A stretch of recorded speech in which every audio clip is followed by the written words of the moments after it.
Hello YouTube, my name is Lady K and I am a storyteller and a journalist.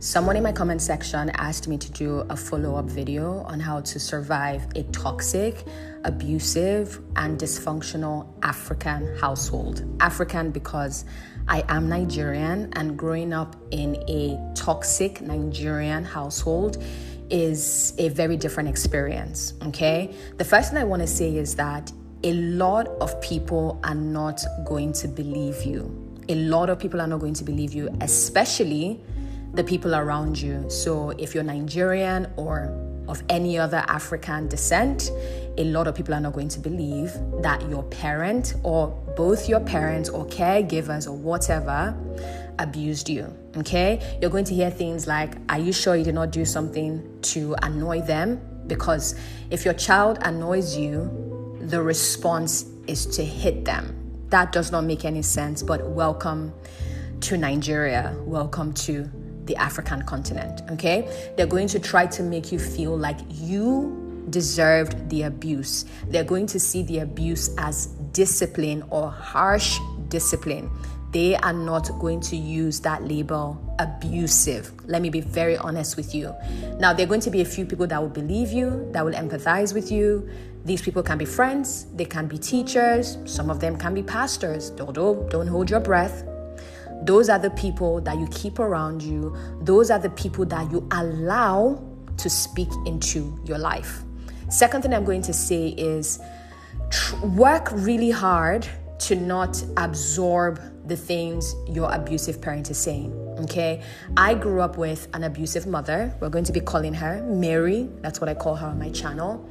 And Mary was not only verbally abusive, she was physically abusive. She is a very violent woman, okay? I went no contact with her in 2024 after she mocked my father's grave. Yes, you heard that right.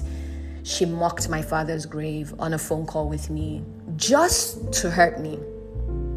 Everything that she did was designed to cause harm. The words that she said. When Mary was ready to insult you, she would strip you of everything. Your self-esteem, your confidence, your emotional well-being. Her job was to break you down, like completely destroy you. And then she would beat you on top of it. For whatever reason, a lot of adults in my life when I was young told me that that was love. I'm really happy that I didn't end up in physically abusive relationships. I stayed too long in bad relationships. I had self-esteem issues, especially in my 20s.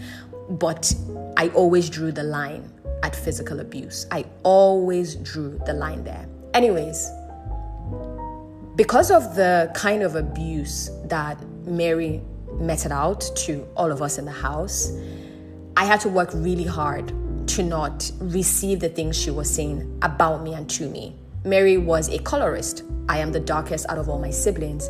And so she had a field day insulting me and telling me how black I was. It was never complimentary. It wasn't like, oh, you're a beautiful dark-skinned woman. You're so beautiful. Your skin is so beautiful. It was always, you are black like your father. Duh, you married a dark-skinned man. Like, I'm confused. So I had to work really hard not to absorb. And something that helped me was that my dad was not verbally abusive. He was strict. He definitely hit me, but he was not verbally abusive. So I was able to balance things out. So you have to work really hard not to receive. Okay? If something lands, just speak to yourself. I wish I had these tools when I was growing up, when I was a teenager, when I was in my 20s. Speak to yourself. If your mother calls you stupid, just say it. I'm not stupid. In fact, if that's all you say back, I'm not stupid. I'm not stupid. Don't call me that. If she calls you a foolish person, I'm not a foolish person. You have to throw the words back at them positively. Do you understand what I mean? That might rile them up, but guess what? They're going to be surprised that you have your voice. If you have to stay in that house, if you are not financially able to move out, if you're still a dependent, you have to find ways to counter the abuse while you're in there. Okay? And then the third thing I want to say is what is happening to you is real. Because the thing about growing up in an abusive African household is that you will be gaslit into thinking that what is happening is not really happening. You'll be made to feel like you're crazy. You'll hear that word crazy a lot being used about you, being used to describe you. Try not to take that personally. Listen, I'm 35 and people still tell me, oh my God, you're so crazy for the things you talk about. And it's at this point, I shut it down. Like now I'm just like, why are you calling me crazy? Oh, I just mean you're bold. Like, then just say bold. Like, why are you calling me crazy? Because it just triggers these memories of me telling people my mother is abusing me and oh yeah, you're just crazy. You are just being dramatic. So you need to realize that people are going to try to make you feel like you're crazy, even though the crazy person is a person who is abusing you. You see how messed up it is? That is the reality of growing up in an abusive household in Nigeria, in Africa. People would literally excuse the behavior of your abuser.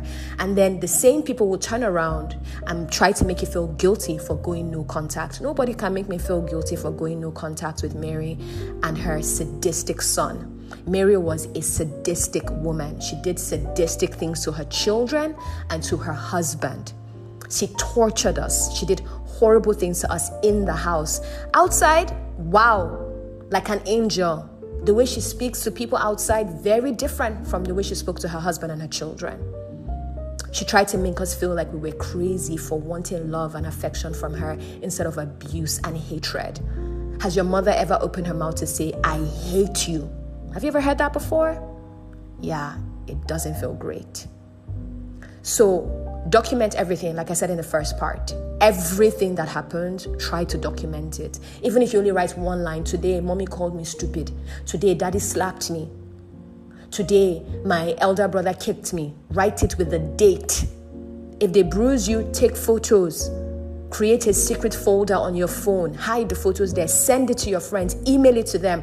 Email it to your teachers. Yes. Keep a digital paper trail. Because trust me, when you get out of that system and you get into therapy, highly recommend, and you're ready to heal, and you are ready to speak up about what happened to you, you will have concrete evidence. So just, if you can't get out of that situation now for financial reasons, because finances play a big role in victims escaping from abusive situations, protect yourself. Protect yourself.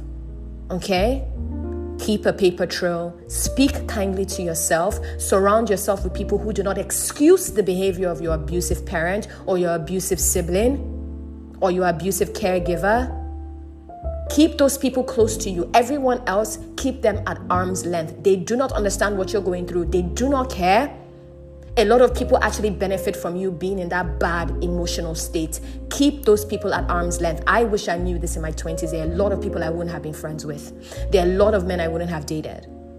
A lot of them like to see you in that low state. The people you keep close are the people who speak life into you, the people who affirm you, the people who tell you you're special and you're worthy. Okay?